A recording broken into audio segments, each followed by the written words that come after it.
Il est préférable d'aller au paradis célibataire que d'être marié et à cause de ton mariage, tu ne vas plus prier. Apocalypse 3,14, commencement de la création de Dieu. Je connais tes œuvres, je sais que tu n'es ni froid ni bouillant. Puis-tu être froid ou bouillant parce que tu es tiède et que tu n'es ni froid ni bouillant, je te vomirai de ma bouche. Parce que tu dis je suis riche, je me suis enrichi, je n'ai besoin de rien. Je suis riche, je me suis enrichi, je n'ai besoin de rien. Donc une église qui n'a besoin de rien, on ne peut pas la consoler. Une église qui pense qu'elle est forte, on ne peut pas la consoler. Une église qui pense qu'elle a tout. Et l'église Apocalypse est décrite comme une des églises de la fin des temps. C'est la toute dernière. Donc c'est-à-dire aujourd'hui, l'esprit de l'oubli, le malin travaille parce qu'il arrive à faire quoi? Que tout se résout par les moyens matériels terrestres qu'on a. Et quand vous regardez l'église, c'est comme ça. Quand vous voyez les personnes, leur prière, que nous on ait l'argent. Parce qu'en fait, on arrive à un point où on ne voit plus la nécessité du Saint-Esprit. Si tu demandes à quelqu'un, de quoi tu as besoin? J'ai besoin de l'argent. Tu vois, tu n'as pas soif de Dieu.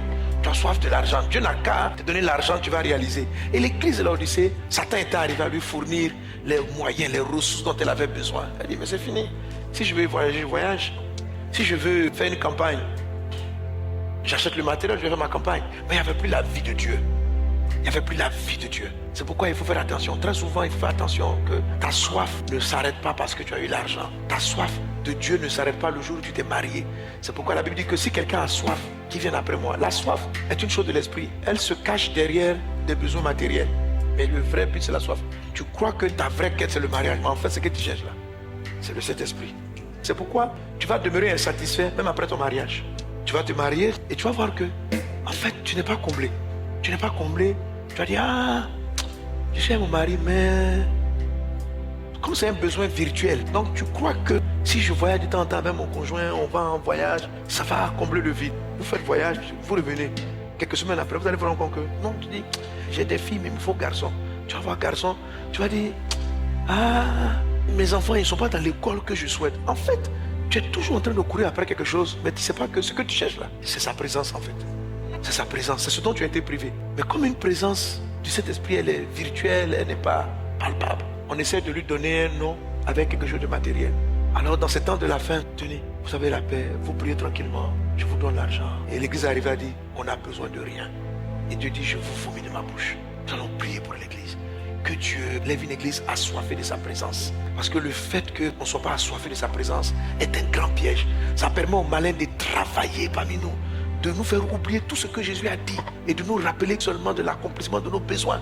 Que Dieu, qu'il ôte de l'église une église orgueilleuse, qu'il amène une église qui aime sa présence. Quand je dis l'église, ça veut dire toi, tu aimes sa présence. Ça veut dire toi, tu aimes chercher sa face. Que Dieu te donne le mari, les enfants, tu aimes toujours sa présence.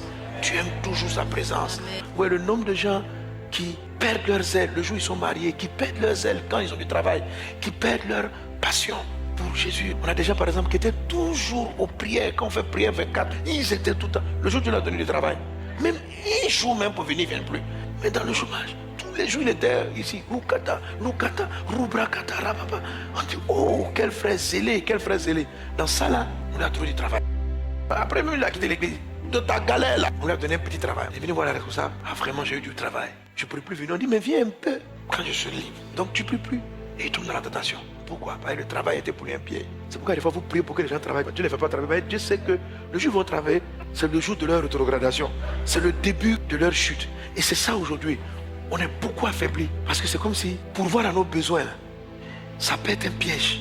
Il est préférable d'aller au paradis célibataire que d'être marié et à cause de ton mariage, tu ne vas plus prier. Est-ce que tu comprends ça? Voilà. Il est préférable que tu continues de prier comme ça parce que tu n'as pas d'enfant que d'avoir un enfant et puis d'arrêter de prier. La manière dont tu te lèves le matin de prier, donne-moi un enfant, donne-moi un enfant. Ça purifie l'atmosphère de ta maison, ça purifie le quartier parce que quelqu'un élève le voix vers Dieu. Mais Dieu sait que le jour où il te donnera l'enfant, tu ne vas plus te lever à 4 h du matin. Tu ne viendras plus aux prières. Donc, c'est pourquoi souvent la stérilité peut rester longtemps. On dit, mais Dieu, on ne comprend pas. Ça fait 15 ans, elle est mariée. Je dis, hé, mon petit, je connais ma fille là. Le jour où je lui donner bébé, je ne vais plus la voir à l'église. Donc, laisse elle et moi, on va traiter. Ayons soif de Dieu. Que Dieu donne une église qui cherche sa face. Quels que soient les biens, quelles que soient les ressources, quels que soient les exaucements, élevons la voix et prions. Père, j'invoque la soif de ta présence.